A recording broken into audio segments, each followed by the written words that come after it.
Horas Kota Medan. Hancurnya Kota Medan kan terjadi sekarang dengan banjir itu. Itu pada banjir waktu masih 60-an titik banjir Kota Medan udah kami ingatkan. Aku mungkin paling sering bicara di media sama beliau ini. Mengkritik kawan tinggal kawan, tapi kritik kujalankan. Kenapa? Kritik itu bukan untuk kita pribadi. Kritik itu kan untuk masyarakat Kota Medan. Masyarakat Kota Medan dan sekarang untuk anak kita, untuk cucu kita. Jadi gini, artinya kan Bang Abdillah juga kan mengamati nih. Pastilah nggak mungkin tutup mata dengan apa yang terjadi setelah beliau meninggalkan jabatan sebagai wali kota. Nah, kita mungkin bisa minta juga pandangan Bang Abdillah ini melihat kondisi hari ini.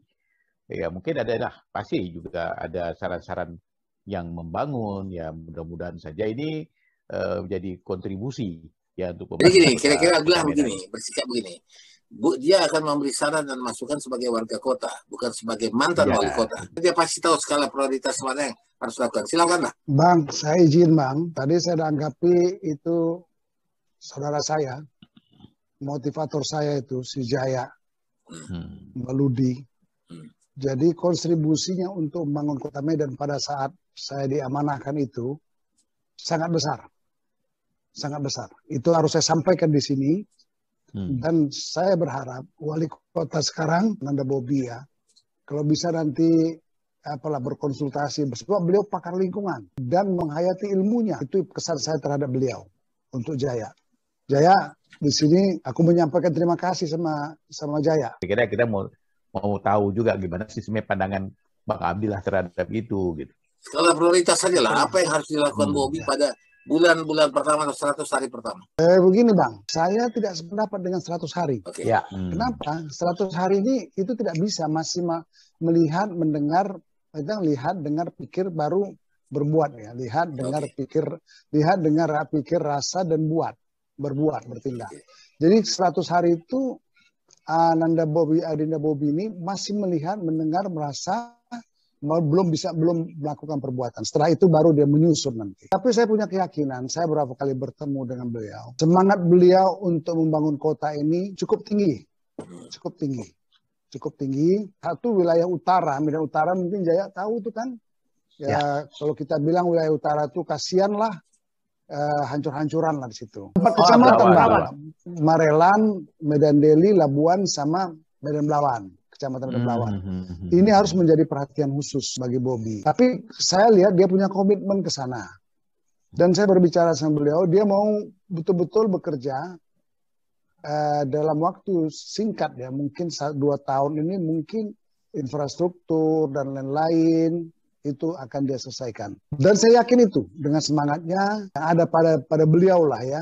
Saya nggak bilang apa yang ada pada beliau, itu insya Allah terwujud. Insya Allah terwujud. Tinggal lagi yang perlu kita sarankan kepada beliau, orang-orang dekat-dekat sama dia, ataupun penasihat dia, ataupun rencana dia, mencari skala prioritas. Prioritas 1, prioritas 2, prioritas 3. Dan harus juga dalam membangun ini, harus ada CB ya Bang. Cara CB1, CB2, CB3. Cara bertindak 1, cara bertindak 2, cara bertindak 3. Ini yang harus diapakan oleh Adinda Bobi, tapi saya yakin beliau menguasai itu. Jadi saya punya harapan besar dan insya Allah itu terwujud. Tapi apa yang dibilang Jaya tadi itu fasilitas, itu prioritas utama. Banjir itu kalau dulu kita genangan air ya Jaya ya, masih genangan ya. Sekarang sudah 60-an. Jadi masih genangan. Sekarang sudah ke tingkat banjir. Nah, inilah evaluasi kepada yang daerah banjir itu dan yang diprediksi akan terjadi titik-titik tambahan itu juga harus diantisipasi. Kalau yang lain-lain saya pikir masalah gampang ya, masalah jalan, masalah infrastruktur lain, itu masalah perencanaan. Yang penting Bobi selektif terhadap apa masukan-masukan dari stafnya. Selektif dia, harus selektif. Kan masyarakat melihatnya kan, wah ini nggak buat apa-apa ini. Apa saja kerja. Sementara saya lihat gebrakan yang dilakukan oleh Bobi sudah langsung turun begitu dilantik, langsung turun ke lapangan. Paling tidak ada sesuatu gebrakan ya secara meruntuhkan bangunan. Sekarang begini Bang, saya izin sebelum menjabat sebagai wali kota, beliau mungkin sudah melihat tentang kota Medan. Dia kan orang-orang Medan. Iya, Dia iya. lahir di Medan, orang Medan dan tahu tentang Medan. Dan memang orang tuanya pun kan kita kenal semua, orang Medan dan multi Medan. Mungkin juga dia merasa prihatin secara tak langsung. Banyak hal-hal yang dia rasa ya, dia rasa dan dia pikir ini harus dibenahin gitu. Tetapi itu kan masih kulit-kulit yang dia kerja. Artinya masih belum detail. Jabatannya kan sampai 2024. Jadi maka sambil dia bekerja menertibkan, dia lihat, dia pikir, dia dengar, dia rasa, dia rencanakan, mungkin itu sudah ada, tinggal menjalankan. Tapi saya kata-kata 100 hari, karena saya bisa berbicara seperti ini, 100 hari itu belum bisa Bang. Ini Medan ini berbeda dengan kota lain. Kita ini multi etnis loh Bang. Dan pendekatan kepada masyarakat, ini harus secara psikologis masyarakat. Kita menghadapi suku A berbeda dengan suku B. Suku B berbeda dengan suku C. Psikologi approach itu, pendekatan secara psikologis itu penting. Itu satu. Untuk beliau berhasil ya. Itu saya yakin, karena saya ketemu sama dia berapa kali. Dan ini orang baik. Orang punya punya misi ke depan untuk Medan. Itu kesan saya sama beliau. Ada berapa yang tak bisa saya sampaikan di sini tentang dia rencana pembangunan dia. Tapi yang dia lakukan sekarang ini itu sudah bukan awal tuh, istilahnya buka dasar, Bang. Buka dasar pertama sudah dia tunjukkan. Sebab kan sudah dia tunjuk bahwa aku mau membenahi kan gitu ya Bang ya. Sebab kan seorang pemimpin ini kalau kita mau jadi pemimpin atau pemimpi kan kita tinggal milih. Kalau jadi pemimpin ya kita harus ikhlas, harus tegas, harus tegar. Beliau sudah menunjukkan ketiga-tiga itu, ikhlasnya ada, tegasnya ada, tegarnya ada. Bang Dila barangkali waktu diangkat jadi wali kota sepantaran lah sama wali kota sekarang Bobi ini kan. Artinya jiwa itu masih sama-sama 40-an lah kalau tidak salah waktu itu ya. Sekarang kalau masyarakat memandang posisi wali kota itu kan hebat kali rasanya. Oh itu jabatan yang sure lah itu kan begitu ya. Enak kali lah jadi wali kota tuh. Itu tuntutan masyarakat banyak sama wali kota. Sekarang bagaimana perasaan sebagai seorang pejabat tuh ya? Psikologinya bagaimana? Apakah dengan tuntutan-tuntutan yang begitu tuh apa yang harus mau kita kerjakan? Pernah enak tidur nggak? Waktu Bung Dila jadi wali kota dulu. Nikmat tidur nggak? Pikir-pikir apa? Ini pertanyaan. Masyarakat itu kan selalu banyak menuntut enaknya aja kan. Tak terbayangkan ya pula bagaimana pejabat tuh harus menjabarkan itu. Jadi gini Bang, Abang katakan nikmat, ini Abang mancing saya. Karena apa? Saya dapat gelar juga Fatimah, payah tidur malam. Payah tidur malam. Jadi Abang sudah mendongkrak ke sana. Tapi sebenarnya jiwa raga kita, dan kita harus ngomong sama keluarga bahwa kita ini menjalankan amanah yang akan dipertanggungjawabkan nantinya di dalam tanah. Jadi amanah yang dipertanggungjawabkan di dalam tanah. Jadi kita harus berbuat. Jabatan itu sebentar Bang. Sangat sebentar. Jadi makanya kita punya komitmen kepada diri kita, kepada keluarga bahwa kita mau melakukan ini. Melakukan pembangunan di Kota Medan tentunya tidak sendiri, bersama-sama dengan masyarakat kota. Jadi kalau Abang tanya nikmat, ya kalau kita kerja dengan ikhlas, saya pikir nikmat semua ya Bang ya. Tapi kalau kita sudah bekerjanya tak ikhlas, nah kenikmatan itu nggak ada. Dan itu kalau nanti ada satu pekerjaan yang bisa diterima masyarakat, itu kepuasan kita cukup tinggi lah gitu Bang. Ya inilah yang harus kita ingatkan kepada wali kota sekarang kan begitu ya, sebagai anak muda kan gitu. Jangan pernah dia merasakan bahwasanya kerjaan ini banyak tuntutannya kan begitu ya. Kalaupun kau sampai tak tidur 24 jam, itu memang karena itu yang mau oleh masyarakat tuh kan begitu untuk memilih dia jadi sebagai seorang wali kota, membangun kota ini kan begitu. Itu mesti Bang Dila ingatkan juga sama dia tuh kan begitu. Ya Bang. Sebab kan gini Bang, ini jabatan ini kan tantangan. Di mana tantangan di situ ada peluang. Tidak ada satu peluang itu ada kalau tidak ada tantangan. Tantangan itu sebagai tantangan itu adalah peluang. Ini Adida Bobby ini namanya orang muda, untuk menghadapi tantangan tuh dia biasa aja sih mungkin ya, mungkin biasa aja. Dan namanya permintaan masyarakat itu kan banyak. Minta ini, minta. Tapi kita harus kita dengar semua. Nanti baru yang mana kita bikin skala prioritas. Misalnya prioritas A ini multiplier efeknya banyak. Kita melakukan misalnya satu pekerjaan A. Kita cari, kita pilih multiplier efeknya tuh bisa 3, 4. Dari satu kita kerjakan bermanfaat kepada masyarakat. Mungkin ada 4, 5 macam yang manfaatnya. Karakter orang Medan ini macam mana, Bang Dila? Untuk bisa kita ingatkan kepada wali kota kita yang baru nih. Karakter orang Medan ini kan bukan main. Tak tahu kita saya kan pernah sampaikan sama Abang itu ya. Bahwa orang Medan ini sungguhnya kan baik. Ya, cuman sangat baik. Sangat ramah. Dan sebenarnya menurut saya sampai sekarang merasakan itu. Persahabatan, persaudaraan, walaupun saya tidak menjabat, saya merasa persaudaraan itu semakin akrab daripada waktu saya masih wali kota. Jadi psikologi Epro itu pendekatan psikologis terhadap para etnis. Jadi misalnya etnis suku Jaya, suku Minang. Kita harus tahu suku Minang bagaimana adat budayanya. Nah, kita masuk pendekatannya melalui itu. Bagaimana dengan suku Mandailing dan suku-suku lainnya gitu kan. Nah, kita harus tahu itu. Nah, dan kita jangan merasa bahwa aku ini sebagai wali kota, aku harus begini. Kalau itu yang ada di dalam diri kita, maka sulitlah untuk bekerja. Tapi saya lihat Bobby itu open mind juga atau welcome lah. Welcome. Aku tertarik di sini. Tadi dengan kata-kata dari Abdillah Haja mengatakan Bobby itu orang baik. Kekhawatiran kita akan Bobby beberapa hari ini itu mulai hilang. Karena kita agak ragukan. Dia anak Medan betul. Tapi apakah dia anak Medan Kali? Nah, itu belum tahu. Dia sama anak Medan Kali ya. Nah, beda itu. Nah, karena Medan itu kadang-kadang ditinggalkan. Dia kan sekolah di luar. Nah, tapi kalau dia anak Medan Kali punya tekad dan dia mau membuat Medan bagus, itu luar biasa. Beban dia selanjutnya yang harus dia jaga adalah dia kan tidak mau bikin malu mertuanya. Ada beban moral ya, beban moral terhadap beliau. Beban moral itulah modal dia nanti, menambah modal dia untuk bekerja lebih keras.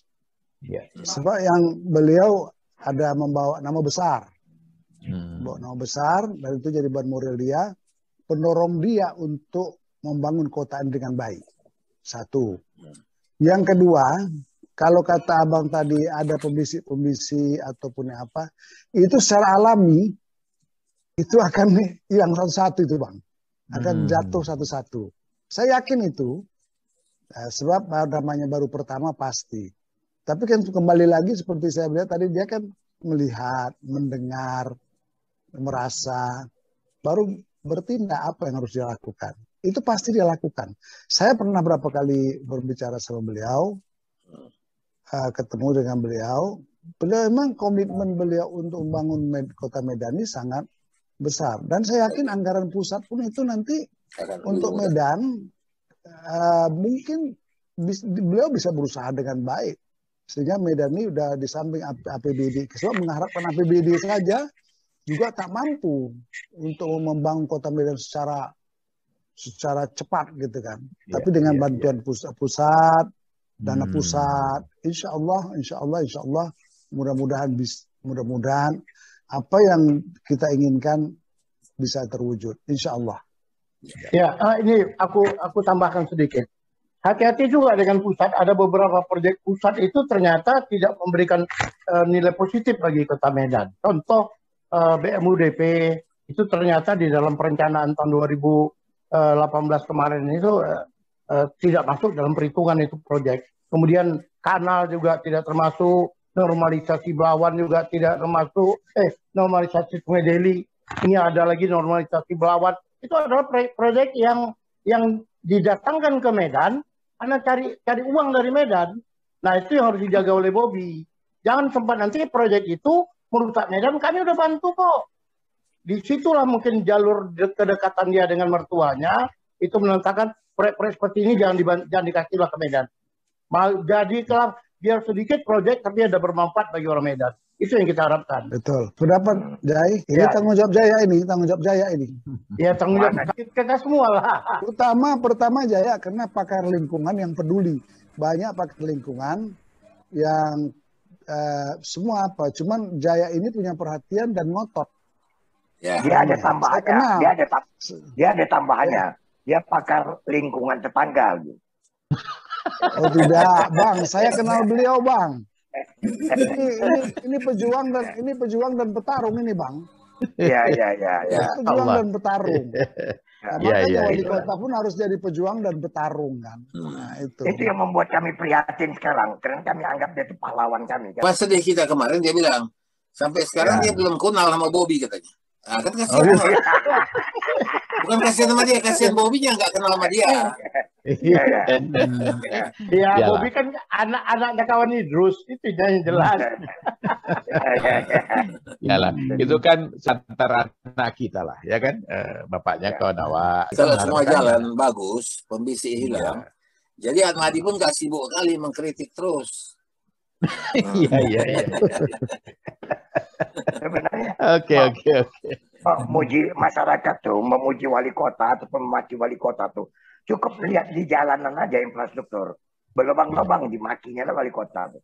Tapi kalau mulus, tak teringat deh kesalahan wali kota yang Oh lama. biasa bang. Bang Alis, ada satu hal aku tengok ada perbedaan yang wali kota yang lama. Wali Apa kota itu? yang lama itu pembisiknya itu rata-rata perorangan, senior dan lain-lain. Tapi sekali ini untuk Bobby, aku tengok dari jejak kata, dari jejak kegiatan, aku lihat pembisiknya ini adalah komunal. Jadi ada kelompok tertentu yang menjadi pembisik yang aku khawatirkan kalau dia memberi masukan nggak ada masalah. Tapi dia menghalangi masukan dari orang lain. Itu aku khawatirkan. Karena ini kelompok sekarang. Silakan cek aja. Pembisiknya udah kelompok. Ini makanya Bobby itu harus kita kawal. Nah, dia mengkawal, memberi kesempatan orang masuk, atau Bobby terpengaruh dengan dia. Itu yang jadi yang paling kukhawatirkan. Karena dia bisa aja bertarget tahun 2024 mereka akan menguasai di sini kan. Nah itu kukhawatirkan. Bobby itu menurut aku dia harus belajar lebih banyak untuk mendekati wartawan. Karena selama ini, selama dia dilantik sampai sekarang ini yang terjadi adalah dia lebih percaya kepada tim sesnya. Berita-berita pun lebih muncul dari tim ses melalui medsos. Nah itu yang lebih utama. Tapi wartawan itu juga perlu. Karena wartawan itulah nanti yang punya pandangan atau bisa melihat langsung bagaimana di lapangan. Oke, jadi kita sudah banyak bicara dari tadi tentang Medan, tentang bagaimana Medan ke depan. Dan kita juga sudah mendengar pengalaman dari wali kota Medan yang dulu. Dan kita minta masukan dari beliau. Nah mudah-mudahan diterapkanlah ke depan ini.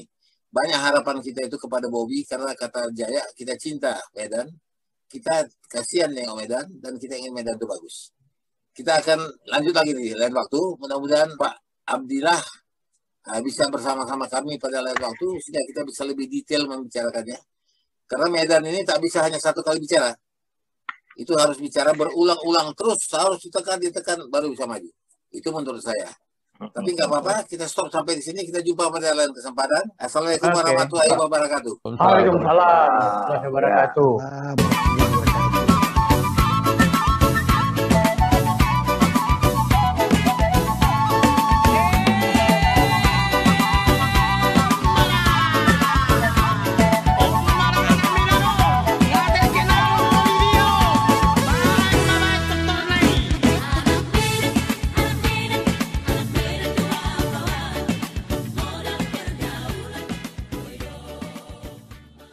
Horas Kota Medan.